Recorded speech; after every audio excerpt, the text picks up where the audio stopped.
Hi వేస్, ఎలా ఉన్నారు? అందరూ బాగున్నారు కదా? మేము కూడా చాలా చాలా చాలా చాలా బాగున్నాము. ఆ రోజు మా ఇంట్లో గ్యాదరింగ్ అయిందని చెప్పాను కదా.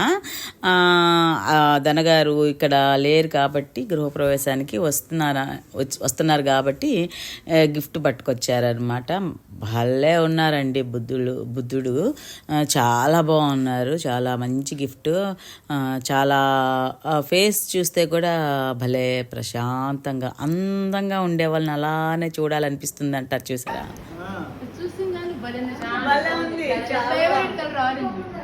చాలా చాలా చాలా చాలా చాలా చాలా క్యూట్గా ఉన్నారు కదా.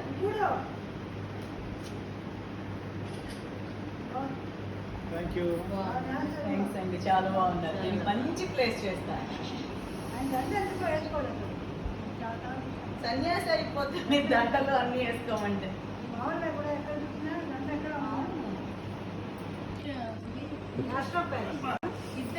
లక్ష్మీ మళ్ళీ అడ్డం వస్తాను. యూట్యూబ్ లో నేను పక్కన పెట్టేస్తాను. ఎవరు నమ్మరు. మా ఇంటికి వచ్చిన కొత్త బుద్ధుడు.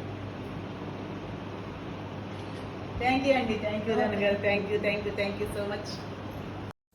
అలా ఉన్నారనమాట. అందరు ఒక చిన్న బేబీని ఎత్తుకొని ముద్దాడినట్టు అందరు ఒకళ్ళ తర్వాత ఒకళ్ళు అలా పట్టుకొని చూసారనమాట. నిజంగా అంత క్యూట్గా ఉన్నారు.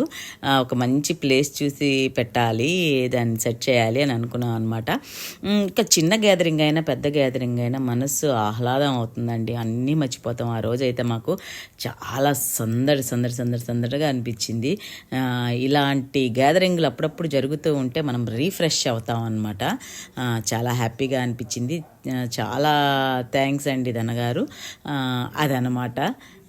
ఇదనే కాదు అకేషను, ఎవరైనా ఒక 2-3 ఫ్రెండ్స్ అలా కలిశారు అంటే చాలా బాగుంటుందండి. ఇంకెంతకన్నా ఏం పని ఉందండి మనకిప్పుడు.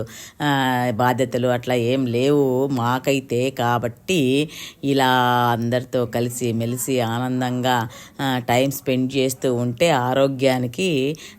ఆరోగ్యం దాంతో అదే వచ్చేస్తూ ఉంటుందన్నమాట. అదే నా పాలసీ, అదే ఫాలో అవుతున్న ప్రస్తుతం.